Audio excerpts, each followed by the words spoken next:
The movie opens at night in Los Angeles. Kat, a social media influencer, is walking her small dog Gigi while talking to a friend on the phone. She tells Gigi to hurry up and go potty. She then starts taking photos of herself. Meanwhile, it starts raining, which Kat complains about since it never rains in LA. She stopped taking photos of herself in the rain and notices that Gigi has wandered off. Kat hears growling in the dark. She calls out for Gigi but then hears whimpering and screams. A coyote has attacked Gigi. Kat runs toward the coyote screaming that it killed her dog. When the coyote starts coming toward Kat, she slowly steps back and moves onto the road. At that moment, a car suddenly hits her. She lies in the street gurgling on blood while coyotes surround her. The movie then cuts to a new neighborhood in the Hollywood Hills. Devin, the pest exterminator, pulls up to a house and mutters about Hollywood elites under his breath. He is already irritated before he even gets inside. Inside, Devin tells Scott, the homeowner and a writer behind on a deadline, that there are rats in the walls. Devin explains that one mama rat can produce 60 offspring in a year and that cheap contractors use plastic instead of copper so rats can chew through everything. Devin tells Scott that the rats want his shelter, his food, his water, his happiness, and his sanity, and they will wiggle through any crack until they get it. Scott asks if Devin really has to poison them and whether he can just relocate them to the desert. Devin says no. You do not send rats to a day spa, you wipe them out and send a message to every other rat that this house is off limits. Meanwhile, Scott's wife Liv and their teenage daughter Chloe arrive home. Devin wraps up and tells Scott he will set some traps, do some spraying, and come back in a few days to check on things. Before leaving, Devin adds one more thing. He says rats love dog food, so Scott might want to get rid of the dog. Scott thinks he means the dog food and Devin says no, the dog. Scott firmly says no. Devin says no extra charge and Scott says no again, clearly. After Devin leaves, Chloe jokes to Liv that there was a rare Scott sighting because her dad barely came out of his office. Liv tells her he is almost done with his deadline and they will have more time with him soon. Chloe clearly does not believe that. A news reporter on TV warns that the National Weather Service has issued a red flag warning with gusts up to 60 miles per hour expected in Hollywood that evening. Liv goes to Scott's office and asks if he is at all worried about the big tree out front since there is a big storm coming and he did say he would trim it last year. Scott says it is fine and waves her off, saying the news always makes things sound worse than they are. That evening, Liv and Chloe settle in for movie night. However, Chloe complains that movie nights are cringe and says she no longer wants to do them anymore. Just then, the doorbell rings, and Liv tells Chloe that the pizza has arrived. When Chloe opens the door, she finds a young woman named Julie standing outside. Julie quickly realizes that she has come to the wrong house. She is looking for house number 1202, while this one is 1208. Julie apologizes for the mistake before leaving. Chloe tells her parents it was one of Tripp's women. Liv corrects her immediately and says they do not call them that. Scott awkwardly steps in and tries to explain that the right word is Lady of the Night. The doorbell rings again and Chloe says please let it be the pizza. Chloe and Liv are eating pizza while watching a movie. After watching the movie, Chloe goes to her bedroom to sleep. A little later, she hears her dog Charlie barking, so she comes downstairs. Looking through the glass on the front door, she sees a coyote suddenly running outside fast. Chloe immediately goes to Liv and Scott. She tells them that she heard an injured animal and that they need to go outside right away. They then steps outside into the strong wind. Scott looks around and says it was probably just a tree making noise, but Chloe insists that she heard a dog. Scott tries to reassure her, saying, "Honey, it was just a tree." Moments later, he notices a coyote standing under a streetlight. Scott waves at it and tells it to shoo,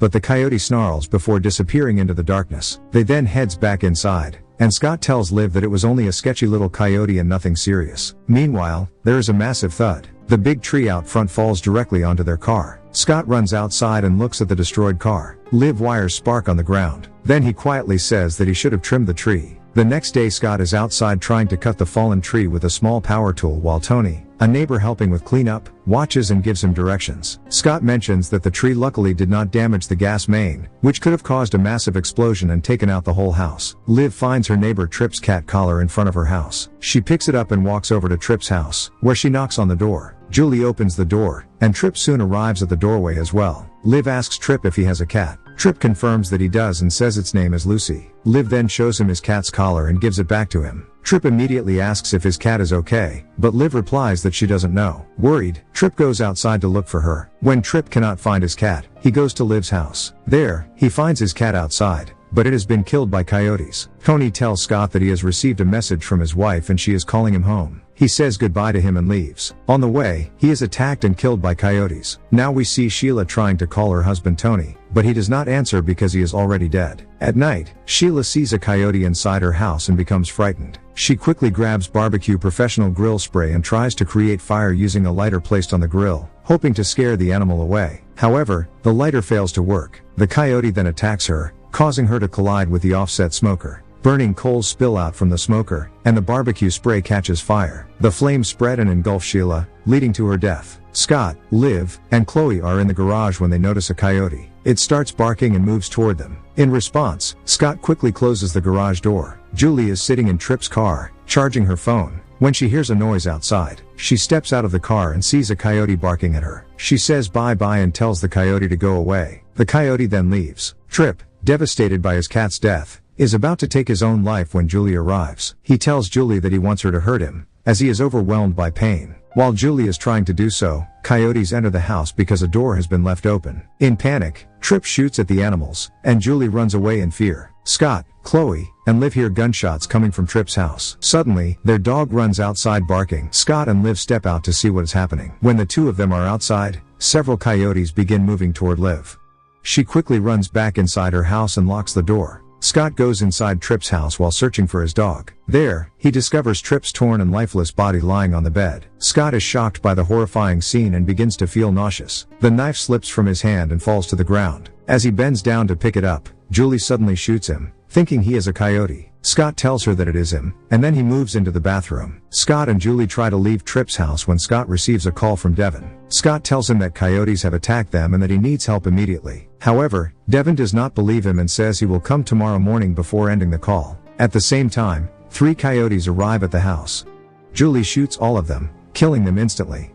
Scott and Julie get into the car. Scott asks Julie for the gate remote, but she tells him the gate will not open because it is out of order. Meanwhile, Scott starts the car and crashes through the gate to escape.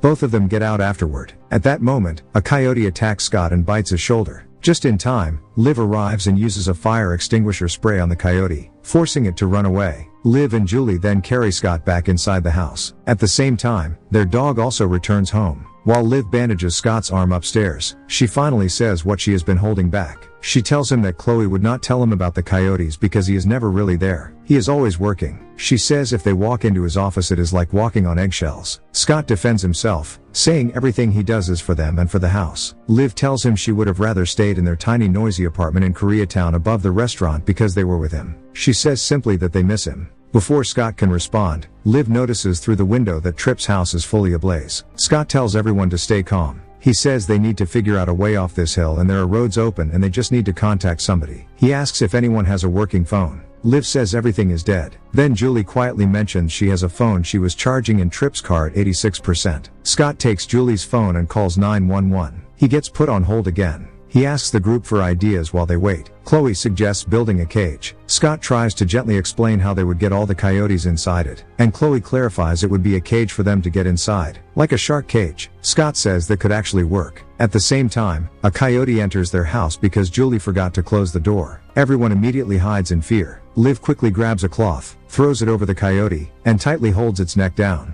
Scott then strikes the coyote with an iron tool, killing it. Meanwhile, another coyote attacks Chloe. Scott and Liv rush over, forcing the coyote to run away. Chloe is badly injured and bleeding heavily. Liv tells Scott that no one is coming to help them and that they must do something themselves, otherwise Chloe will die there. Scott goes into the garage and starts using whatever items he can find to build a cage. After a while, he speaks to Liv over a walkie-talkie and tells her that he never gave them enough time and was always busy with work. He apologizes to her. At the same time, Devin arrives there as well. Suddenly, he notices several coyotes in front of him and tries to scare them away using a stun baton. However, when he turns around, one of the coyotes bites his shoulder. Meanwhile, the entire pack begins attacking him from all sides. Later, Scott finds 2 coyote pups near the garage. He realizes that the coyotes are acting aggressively because their babies are missing. Scott tells Liv that he has found the coyote pups near the garage and suggests that if they return the babies to their mother, the coyotes may stop attacking them and leave. Scott maneuvers the heavy, creaking cage into the yard.